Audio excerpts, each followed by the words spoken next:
Cat. It's got to that time again in my serialized book, The Long Voyage Back, by Rheinhart from 1983, that is the best post-nuclear apocalypse fiction book I've ever read. Really good, really good. Very much recommend you guys get a copy of it. For those people who like my voice, and I guess there's 4 or 5 people in the world that do, I am serializing it.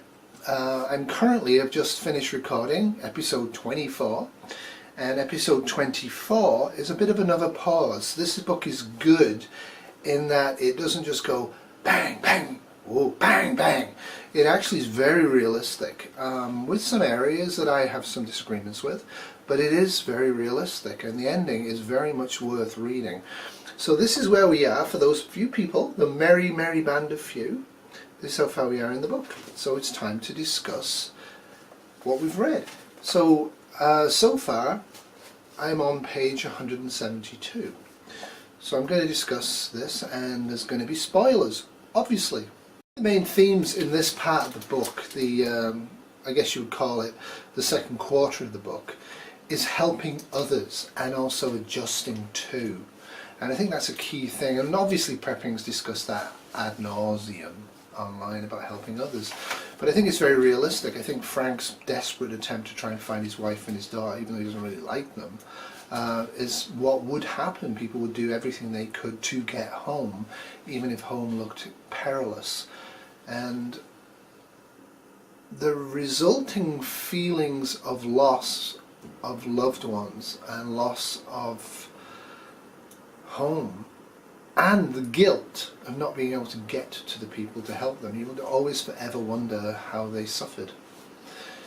The modern view is that nuclear war is fine because it won't happen. If it does, well, I'll just die straight away in a nuclear fireball.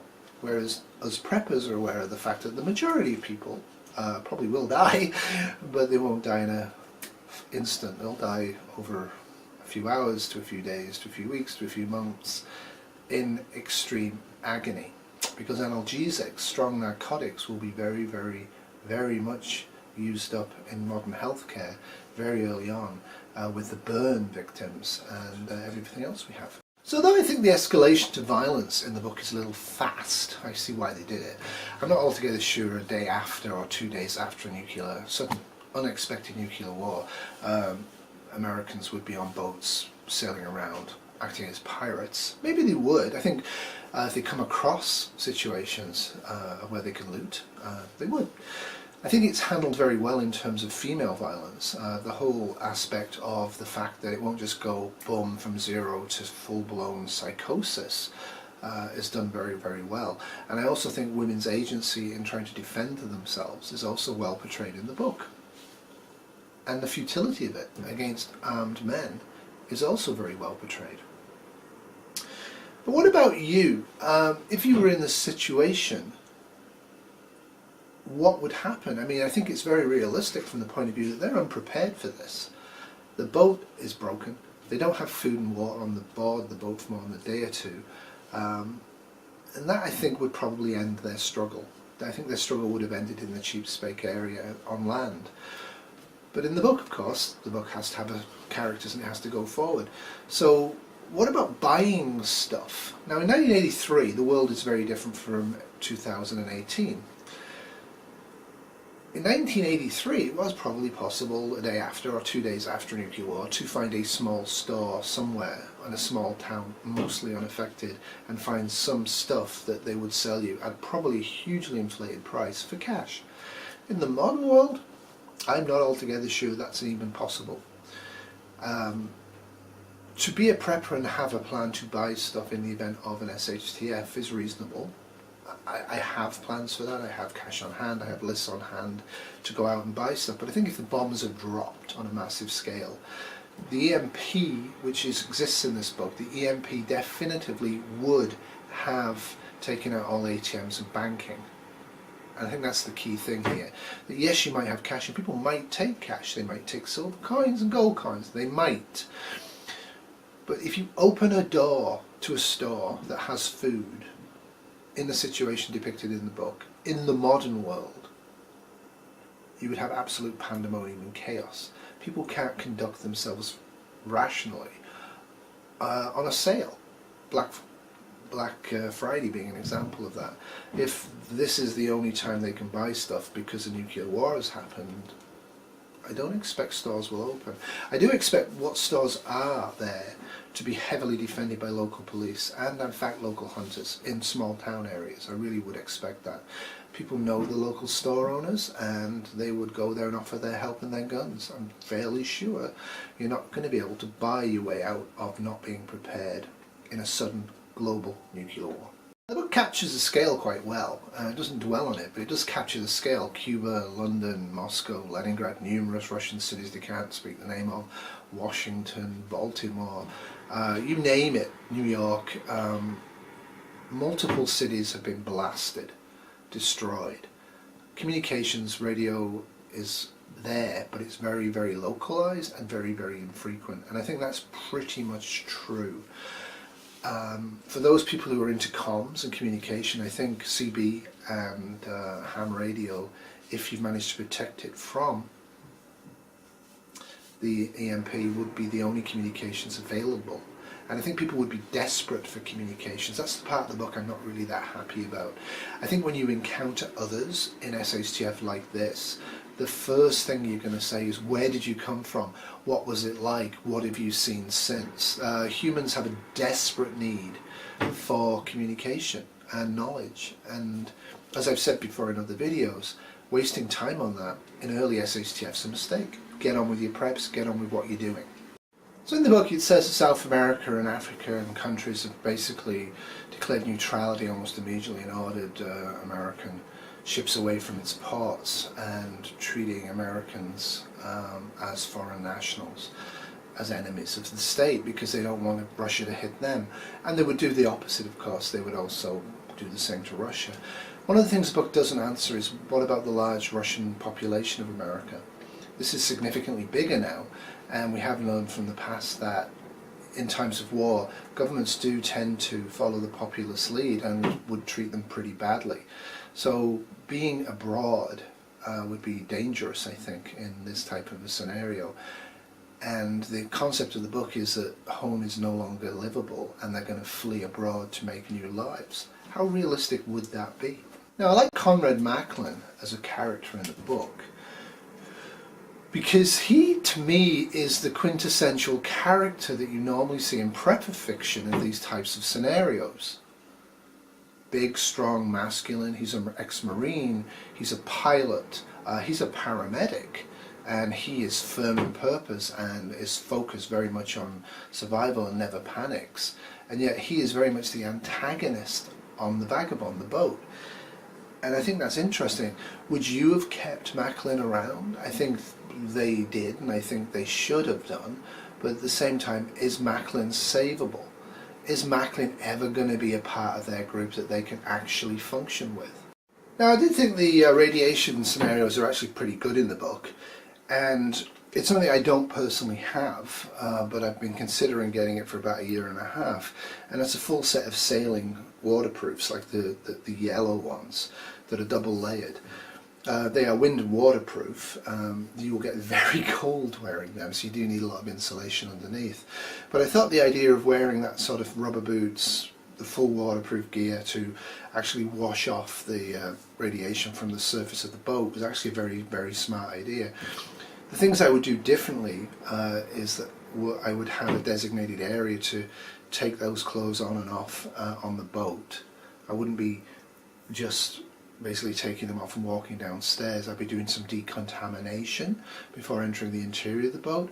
I would also have masks available, N95s would do, to prevent inhalation of any airborne particles from the brushing. I think that's kind of critical. And I'd also brush with the wind behind me, so the wind direction would actually be would be going away from me as I push the radiation over the side of the boat. You're going to need a huge quantity of clean water to do any sort of decontamination, and they get it from the sea, which is probably not so bad. However, I would point out that the top level area of the sea after a radiation rainfall is not going to be the greatest place to get water from. Now they are using ocean inlet, so I can kind of see it's okay. But it would have been very kind of simple for them to have a weighted bucket, drop the weighted bucket down quickly through that top layer and then pull it up quickly and get a lot cleaner seawater than just taking it from the surface. As I said, the book really shows that bugging out in a sudden event without prepping and without purpose is a really bad idea. The Bahamas are closing down, and there's been reports of Americans who fled, rich Americans, being victimized because people are now blaming America, and certain parts of the world probably blaming the Russians for basically destroying their planet. The Caribbean has very quickly realized that they are hugely dependent on oil and food, and no more's coming. No more's coming for the foreseeable future in terms of years to decades. So what they have, they're keeping for their own populations. So again, that goes to the point, if you are in a poorer country of the world, in a 5-star resort, and something like this happens, I would say what you need to do immediately is try and get home, or at least get to a richer country. You are going to not have a good experience trapped in a post-nuclear poorer country as a foreigner who used to be extremely rich. I can't see that being a particularly good outcome. Now, of course, food in America itself is Moorhead City. There's no food. You can't buy it. It's all gone. What hasn't gone, the Army's got hold of and is distributing via FEMA type setup.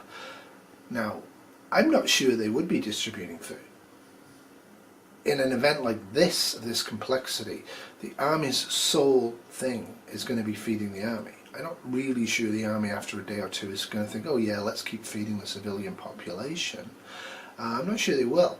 And that goes to the evacuation that's ordered of the 10 or 12 eastern states. Yeah, I think you would have to evacuate a lot of areas of America and Canada and Europe and Russia and China and India and everywhere.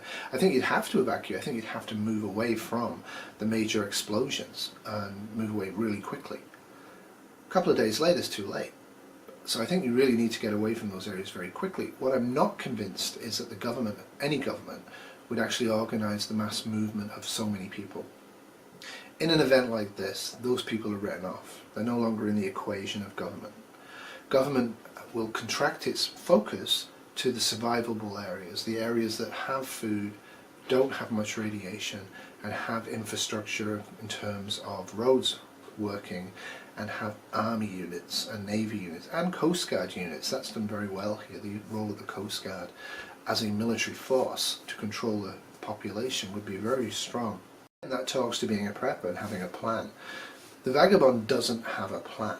It doesn't have an established structure. This is not a formalised prepping group escaping by boat from an event they've game planned in a rational way.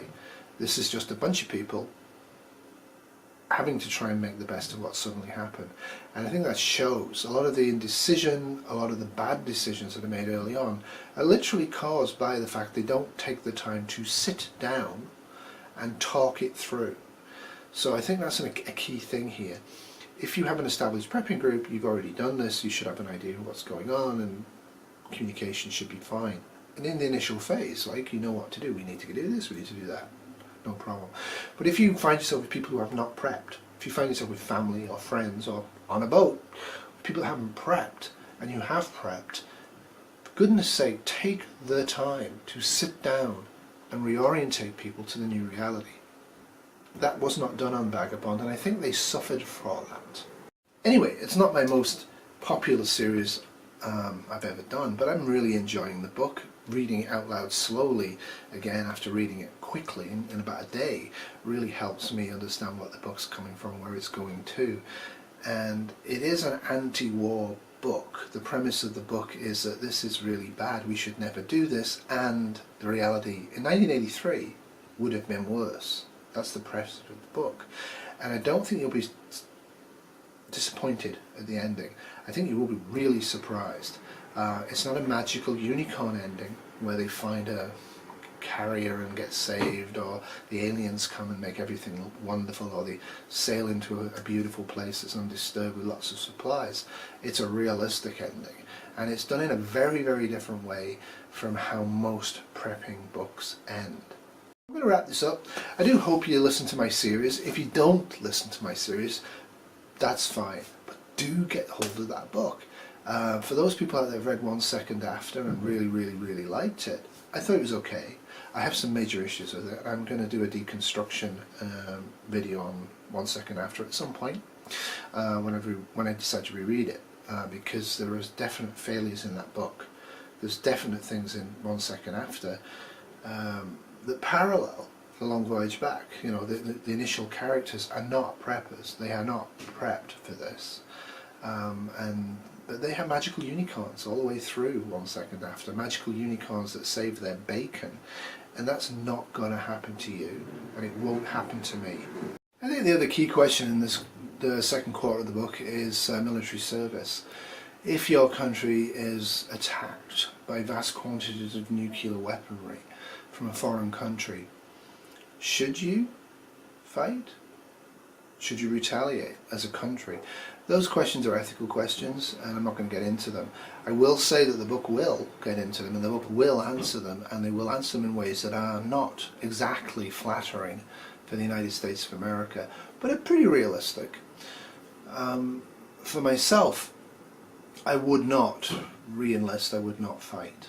To be honest with you, a all-out nuclear war is a failure of humanity. It doesn't matter about nationality or patriotism or governments or right and wrong at that point. At that point, the only thing you can realistically do is try to put yourself in a survival position to restart a society of humanity at some point that isn't going to inflict nuclear holocaust on the planet. Anyway, hope you enjoyed that little brief discussion on this. There's not some mega trends in it. The reason I'm calling it at this point and doing the discussion now is that the next 3 quarters of the book is really full of detail. Details on FEMA and martial law and escape and evasion and a lot of different issues. So stay tuned. If you haven't checked out the series, please do. I find it great. But if you don't like the series, the way I speak, that's fine, but do buy the book. It's got a lot of thought things in it. People spend a lot of money on buying little plastic laminated cards with scenarios on it and stuff like that, and watching videos. But Rheinhart really wrote a great book, and it's got some really interesting lessons for preppers in it. Not just for nuclear warfare, but for any global catastrophic scenario. Anyway, toodles. Remember, in SHTF, tomorrow will always be worse than today, unless you're prepared.